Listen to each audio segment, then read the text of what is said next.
Okay, okie dokie. Allan Aguirre with your Incorruptible 2-minute warning. Week of September 5th, getting a late start to this week. We are in Romans, week 19, what we've been calling Roman holiday. We're not going to call the book that, though. My editor said, no, let's not do that. So it's going to be called Incorruptible 2-minute warning, Romans. We are in chapter 14 of Romans.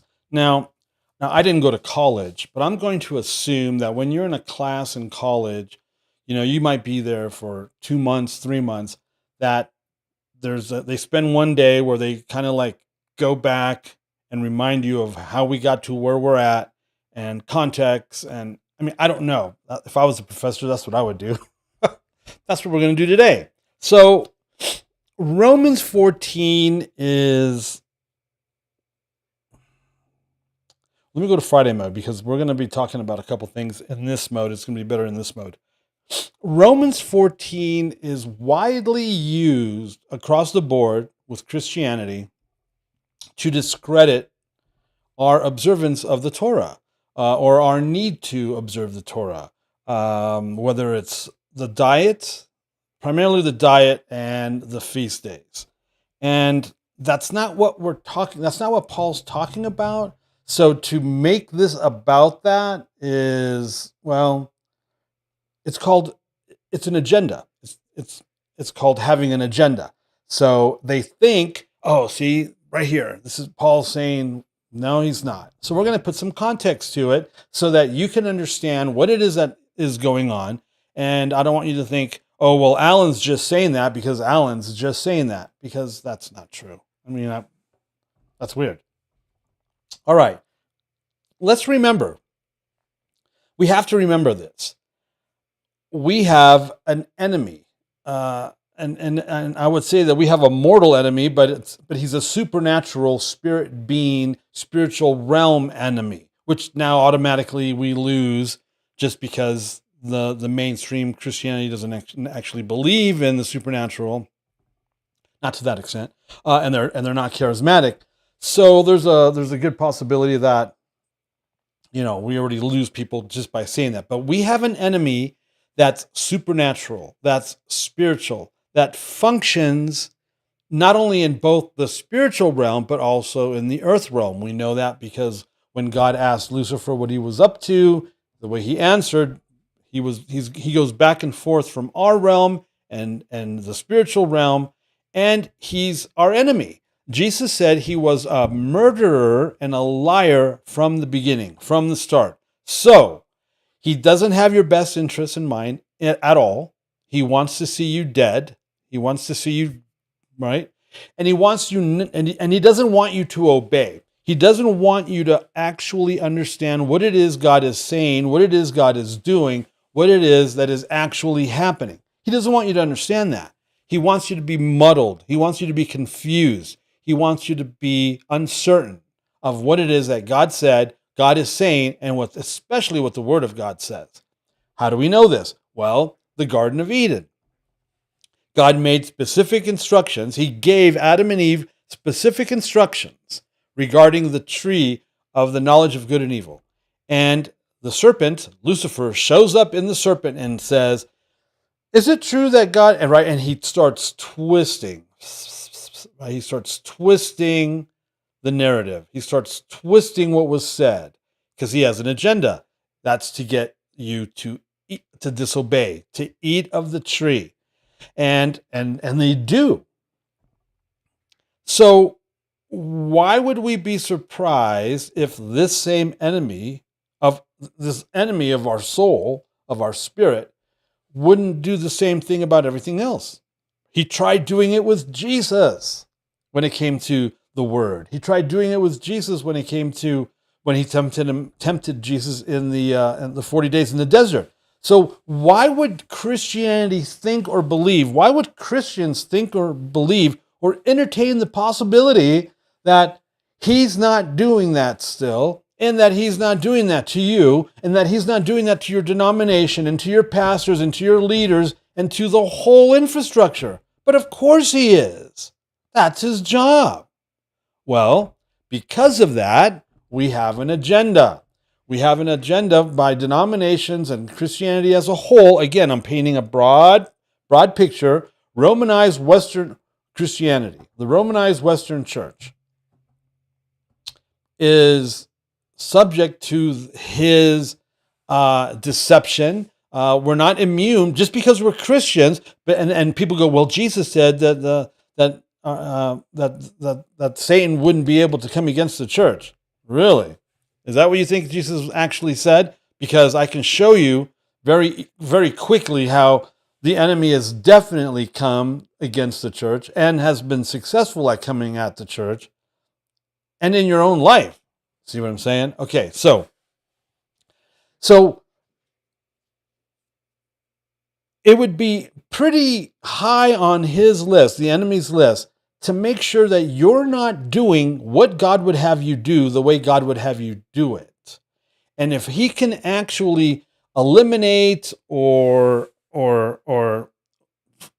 alter, twist, right, God's instruction for you to keep his commandments, he's going to do that. If God says, do this, the covenant is made in the eating of matzah, right? I mean, think about that.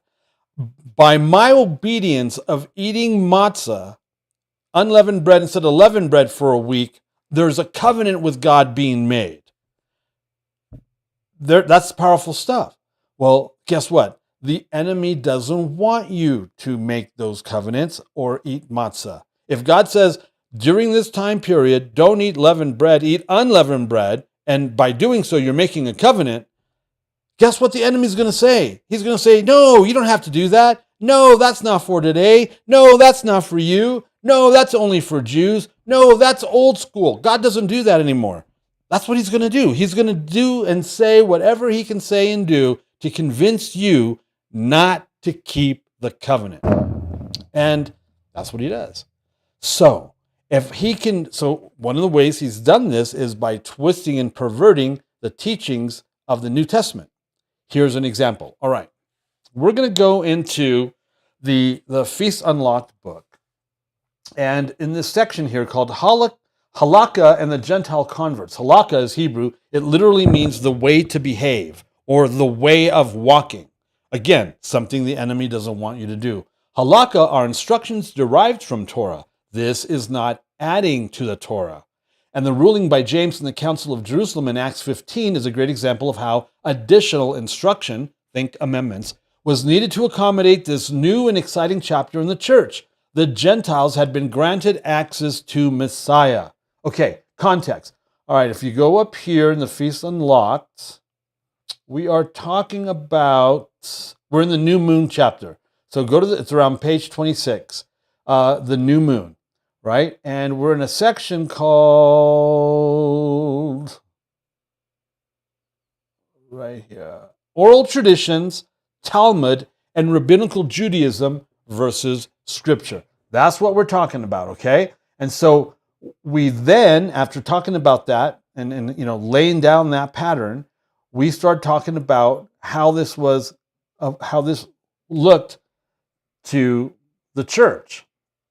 And the example we're using of these things creeping in Judaism, and then how that looks in Christianity, we get to this point right here.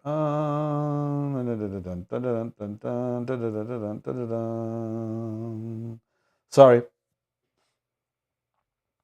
All right, we talk about Mark 7 as an example, and then we get to this part right here.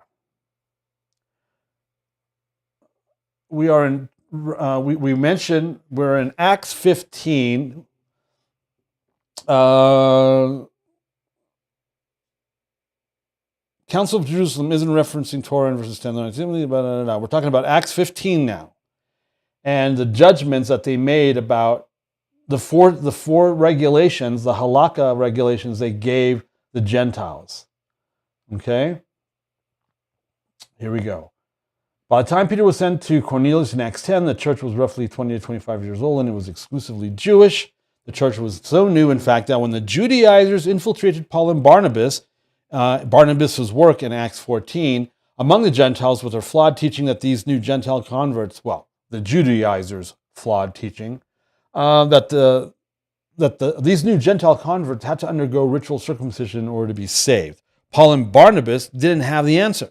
This is why they went to Jerusalem in Acts 15 to seek counsel and instruction from the leadership in regards to the Judaizers' teaching of ritual circumcision among Gentiles for salvation. As we're seeing, opening the doors of faith to Gentiles was proving to have its own challenges. The Council of Jerusalem not only addressed the matter regarding ritual circumcision for Gentile salvation, they also adapted 4 key instructions that would directly speak to Gentile paganism. This is what we're talking about. Why are we talking about this? Because Acts 14 is going to address this issue yet again, and Paul is the apostle to the Gentiles, and he's speaking to Romans. Here's the 4 things that they added. And mind you, Gentiles had to do this before they could even come to salvation. If they were considering salvation, they had to first do these 4 things. That's what it says in Acts 15. I didn't make this up. I didn't write Acts 15. 1, abstain from the things polluted by idols. Abstain from sexual immorality. Abstain from what has been strangled, and abstain from blood. Abstaining from the things polluted by idols, be it items used in and for pagan rituals, ceremonies, and or food or meats, etc., would be considered a halakha instruction derived from Torah. James, the brother of Jesus and the leader of the church, along with the council members, would have made this ruling based on Scripture. Chances are they had Exodus 34, 12 through 16 in mind. Here's what it says there. Take care lest you make a covenant with the inhabitants of the land to which you go. We're in Exodus. Lest it become a snare in your mind. You shall tear down their altars and break their pillars and cut down their asherim. For you shall worship no other God, for the Lord, whose name is jealous, is a jealous God. Lest you make, remember Jesus quoted that too, lest you make a covenant with the inhabitants of the land, and when they whore after their gods and sacrifice to their gods, you are invited. You eat of his sacrifice, and you take of their daughters for your sons, and their daughters whore after their gods, and make your sons whore after their gods. This happened during the situation with the Baal of Peor, if you remember, from Exodus to ingathering. Eating or partaking of a pagan sacrifice is not permissible, even though there isn't a standalone commandment that states, thou shalt not. The implication here is clear. Do not make covenant with pagans in need of their food sacrifice that is made to their pagan gods. This is also known as spiritual adultery. To avoid this sin, tear down their pagan places of worship. Thus, abstinence from things polluted by idols is a logical and scripturally based ruling, halakha. Another scriptural reference the council more than likely had in mind was Numbers 25, 1 through 3.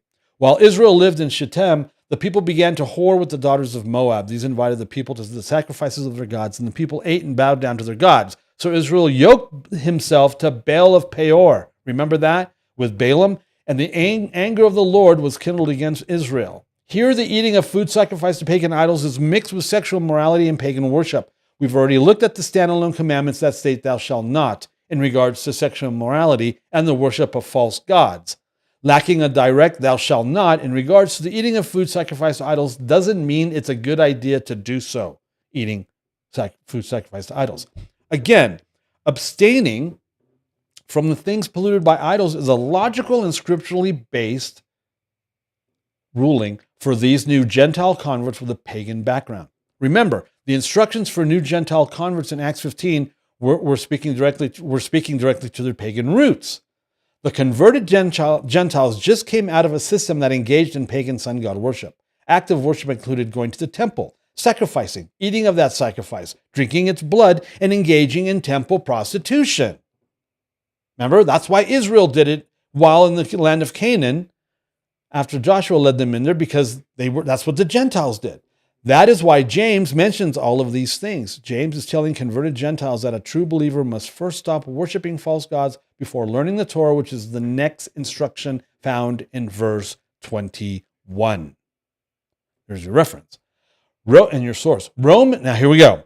Romans 14 and 1 Corinthians 8 are frequently cited by those that don't agree with Torah observance for Christians as proof texts against the dietary instructions found in Torah. Once again, we have to remember that the Western Church's definition of food isn't the same definition established by God in Leviticus 11 and Deuteronomy 14. The same definition of food that would have been used by Rabbi Shaul, Besides, contextually, neither Romans 14 nor 1 Corinthians 8 are about the dietary instructions. Contextually, they're about the buying and eating of food, meat, that may or may not be sacrificed to idols. The real question you should be asking yourself right about now is, why would Paul be needing to instruct his Gentile churches regarding eating meat offered to idols if the Torah instructions forbidding such activity weren't applicable to Gentiles? Well, we already know that it is because of Acts 15. But Christianity doesn't know this because they don't know how to read the Bible contextually, which is why I'm spending 10 minutes explaining this. If Paul himself didn't observe Torah, and if Acts 15 isn't actually saying what we've been taught it says, then why is he doing this? But that's another conversation. One person believes he may eat anything while the weak person eats only vegetables, Romans 14:2. We're discussing the eating habits of the weak individual that has decided to only eat vegetables. Why? Well, to avoid the possible sin, judgment, and or confusion from eating meat that may or may not be sacrificed to idols. Many were apparently turning to vegetarianism. Contextually, Romans 14 is also about not stumbling weaker believers. Verse 14, yet another standalone verse out of context, is used to renounce the dietary Torah instructions because of Paul's statement. Nothing is unclean in itself, but it is unclean for anyone who thinks it is unclean. When you put this statement in context with the whole of the Bible, as you should with everything, you cannot conclude that Paul is saying that pork chops are now on the menu. Here's how he unpacks this statement in 1 Corinthians, right? We either use the whole counsel of Scripture or we don't. Well, we do here at Chameleon Church. Therefore, as to the eating of food offered to idols, look at this. We're in 1 Corinthians chapter 8. Therefore, as to the eating of food offered to idols, we know that an idol has no real existence, in that there is no God but one. However, not all possess this knowledge. We know that idols are false. We know they have no power. We know that they can't see or hear or speak. We know that. An idol has no real existence, but not everybody knows that. If you believe that that stick can hear your prayers, you're not going to understand this. But some, through former association with idols, eat food as really offered to an idol, and their conscience, being weak, is defiled. See, this guy he's not the guy you want to follow or be your leader. He's weak. His conscience regarding this is weak. He actually believes this food is really being offered to an idol that actually has power or authority or is alive. Therefore, if food makes my brother stumble, I will never eat meat, lest I make my brother stumble. All right, there's your reference. Again, the subject isn't the dietary instructions of Torah. The subject is the eating of food, meat that may or may not be sacrificed to idols, and the weaker believer's conviction regarding so. The dialogue continues in chapter 9, where Paul quotes Torah to make his point. But see, at the same time, here's how insane Christianity is. Friday. At the same time that Christianity is going to use this to speak against the diet, they also believe that they can eat food that's offered unto idols because Jesus has made it clean, and they use this as well to suggest that. Well, which one is it? See, this is what happens when you have an agenda. You contradict yourself, and it's convoluted. All right, let's try this. Let's go back. All right, so the conversation continues from the beginning of chapter 8. He continues in chapter 9, which means you can't settle this just with these 3 verses. It's still an ongoing conversation in chapter 9. And in chapter 9, Paul quotes the Torah to make his point. Are we to believe that in chapter 8, Paul is teaching freedom from the dietary law, yet he's quoting the law in his defense in the next chapter? That's completely unsound reasoning, and that's literally the foundation of modern day Christianity. Unsound reasoning. And it would be extremely hypocritical of Paul to do so. By the way, quoting verse 20 would be a shallow and inaccurate understanding of the passage, considering Paul continues this discourse in chapter 10. Are you kidding me? We're going into chapter 10 still? where he goes back to the Torah? Here's Paul's conclusion of the matter in 1 Corinthians 10. That started in 1 Corinthians 8. What do I imply then? That food offered to idols is anything, or that an idol is anything? No. He concluded that already in chapter 8. No, I imply that what pagans sacrifice, they offer to demons and not to God. I do not want you to be participants with demons. You cannot drink the cup of the Lord and the cup of demons. You cannot partake of the table of the Lord and the table of demons. Eat whatever is sold in the meat market without raising any question on the ground of conscience. If now, right, but and here's your caveat. If one of the unbelievers invites you to dinner and you are disposed to go, eat whatever is set before you without raising any question on the ground of conscience. But if someone says to you, that has been offered and sacrificed, then do not eat it, for the sake of the one who informed you and for the sake of conscience. I do not mean your conscience, but his. See, it's as a witness. He's not circumventing his leadership, James's authority, or James's instructions in Acts 15 regarding abstaining from things polluted by idols with Romans 14 or 1 Corinthians 8. If anything, Paul is supporting and expounding on the instruction. So, Allan, what would be considered food offered unto idols today? Halal. Halal is Islam's version of kosher food. They have, what are they called? The Islam priest guy, what's his name again? They have one of those guys bless it, then they offer it to Allah. You can't eat that. Don't eat halal. And I know Christians that do, because they're Christians.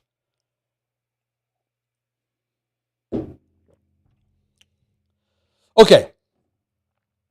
That's our introduction to chapter 14 of Romans.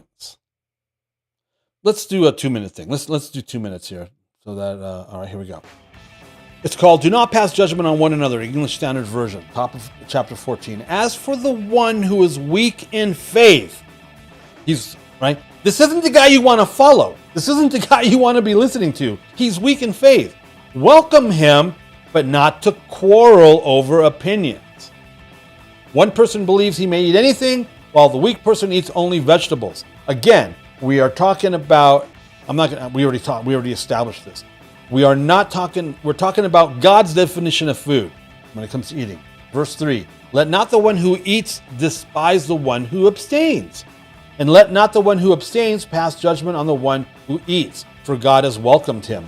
I use an example of this regarding, I have a friend, he drank. He was an alcoholic. So when he got delivered from alcohol, he chose never to drink again, including wine at communion.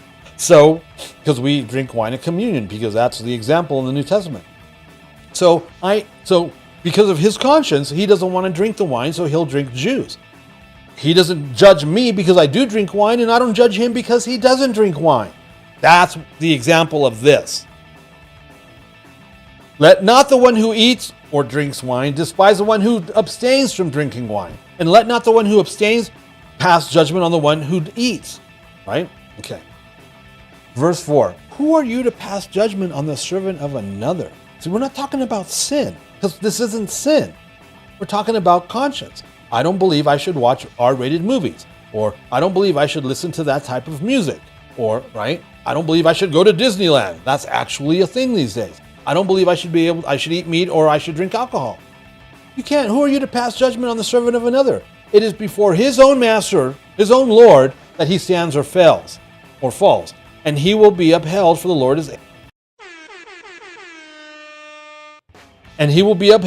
is able to make him stand. See you tomorrow.